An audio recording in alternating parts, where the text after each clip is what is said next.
तो आज का विषय है काफ़ी गंभीर है। हमारे पास कुछ रिपोर्ट्स और लेख हैं जो भारत में युवाओं पर ओपिनियन ट्रेडिंग और क्रिकेट बेटिंग ऐप्स के बढ़ते खतरनाक असर पर रोशनी डाल रहे हैं। सवाल ये उठता है कि इन ऐप्स में ऐसा है क्या जो युवाओं को इतना खींच रहा है और ये उनकी जिंदगी पर मतलब आर्थिक, मानसिक और सामाजिक रूप से क्या असर डाल रहे हैं। चलिए इन स्रोतों के जरिए से गहराई से समझने की कोशिश करते हैं। हाँ बिल्कुल, इन स्रोतों से जो जानकारी मिल रही है वो वाकई चिंता पैदा करने वाली है। ये समझना बहुत जरूरी हो गया है कि ये ऐप्स असल में काम कैसे करते हैं और इनका असर कितना गहरा और दूर तक जा रहा है। तो सबसे पहले ये ऐप्स हैं क्या असल में? देखिए, ये जो ओपिनियन ट्रेडिंग ऐप्स हैं ये बेसिकली इवेंट्स के नतीजों पर सट्टा लगाने वाले प्लेटफॉर्म है। कोई भी इवेंट हो सकता है, खेल, राजनीति, मौसम।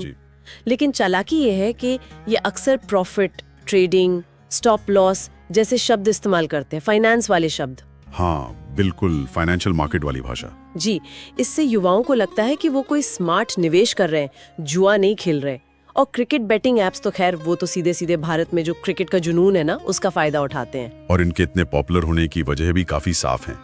एक तो देखिए, स्मार्टफोन सबके पास है, इंटरनेट सस्ता है तो एक्सेस बहुत आसान है। फिर वो जल्दी पैसा कमाने का लालच वो तो हमेशा से रहा है, लेकिन इसको और हवा मिलती है इनकी बहुत एग्रेसिव मार्केटिंग से। हाँ, मार्केटिंग तो बहुत ज्यादा है। जी, सेलिब्रिटीज हैं, सोशल मीडिया इन्फ्लुएंसर्स हैं, वो सब इनके विज्ञापन करते हैं। इससे एक झूठे भरोसे का माहौल बनता है। सही बात है। अक्सर इन्हें स्किल का खेल बताया जाता है, मतलब जोखिम को छुपा दिया जाता है। और सबसे चौंकाने वाली बात जो कुछ रिपोर्ट्स में आई है जी, वो है डीप फेक वीडियो का इस्तेमाल। ओह हाँ, मशहूर हस्तियों के डीप फेक वीडियोस। जी हाँ, उनके नकली वीडियो बनाकर प्रचार के लिए इस्तेमाल हो रहे हैं। ये सिर्फ विज्ञापन नहीं, ये तो भरोसे के साथ सीधा धोखा है। और इस धोखे का, इस भ्रम का नतीजा बहुत भयानक हो रहा है। आर्थिक तबाही तो साफ दिख रही है, लोग भारी नुकसान उठा रहे हैं, कर्ज के जाल में फंसते जा रहे हैं। बिल्कुल। तेलंगाना से तो बहुत ही दिल दहलाने वाली खबरें आई। रिपोर्ट्स बताती हैं कि सिर्फ एक महीने में करीब 60 युवाओं ने ऑनलाइन बेटिंग में पैसा गंवाने के बाद आत्महत्या कर ली। बहुत दुखद है ये। हाँ, एक एमटेक छात्र का मामला था जिसने रिपोर्ट्स के मुताबिक 2.65 लाख रुपए हारने के बाद अपनी जान दे दी।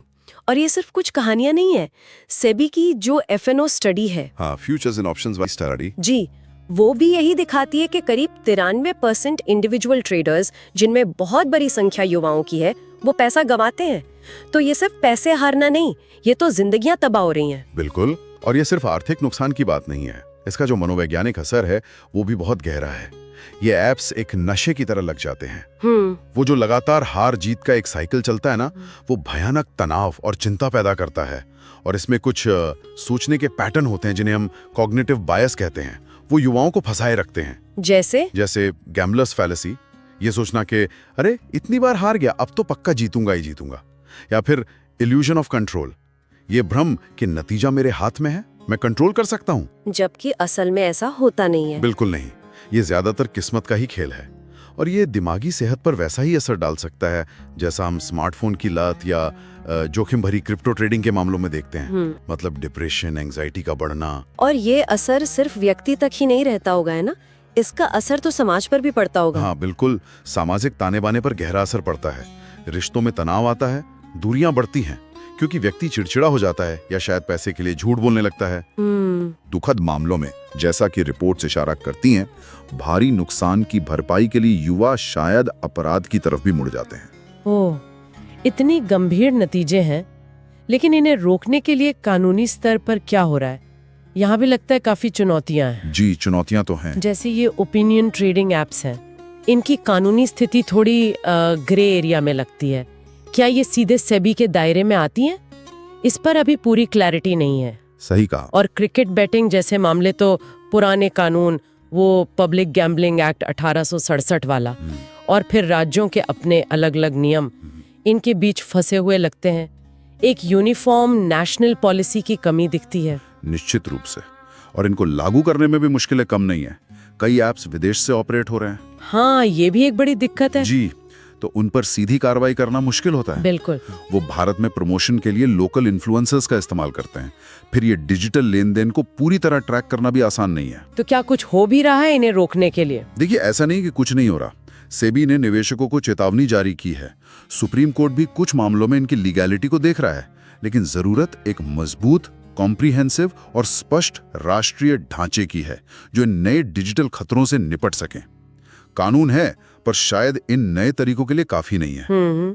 और विशेषज्ञ इसे सिर्फ एक व्यक्तिगत लत या नुकसान के तौर पर नहीं देख रहे। स्रोत बताते हैं कि ये एक बड़ी सामाजिक आर्थिक समस्या है। अच्छा, कैसे? ये ऐप्स समाज में जो पहले से मौजूद असमानताएं हैं ना, उनको और बढ़ाते हैं, क्योंकि अक्सर ये आर्थिक रूप से कमजोर या जानकारी की कमी वाले युवाओं को अपना आसान शिकार बनाते हैं। ये तो खतरनाक है। जी, और ये धीरे धीरे जुए जैसी एक्टिविटीज को समाज में नॉर्मलाइज करने का खतरा पैदा करते हैं, खासकर जब इन्हें स्किल या ट्रेडिंग का चोला पहना दिया जाता है। सही बात।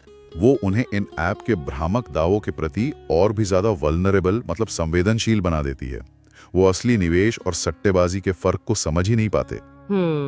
तो इन सभी रिपोर्ट्स और लेखों से ये तो बिल्कुल साफ है कि ये सिर्फ कोई मनोरंजन या टाइम पास का मामला नहीं रह गया है। ये एक गंभीर सामाजिक, आर्थिक और मनोवैज्ञानिक समस्या बन चुकी है, जिसके नतीजे बहुत दूर तक जा सकते हैं और विनाशकारी भी हो सकते हैं। और ये सब जानने के बाद एक बड़ा सवाल मेरे मन में आ रहा है, व्यक्ति की अपनी पसंद और जिम्मेदारी कहाँ खत्म होती है और इन प्लेटफॉर्म्स को बनाने और चलाने वालों की जवाबदेही कहाँ से शुरू होती है, खासकर तब जब ऐसा लगता है कि ये जानबूझकर लोगों की मनोवैज्ञानिक कमजोरियों का फायदा उठाने के लिए ही डिजाइन किए गए हैं। ये सवाल यकीनन आगे सोचने और शायद बहस करने के लिए है।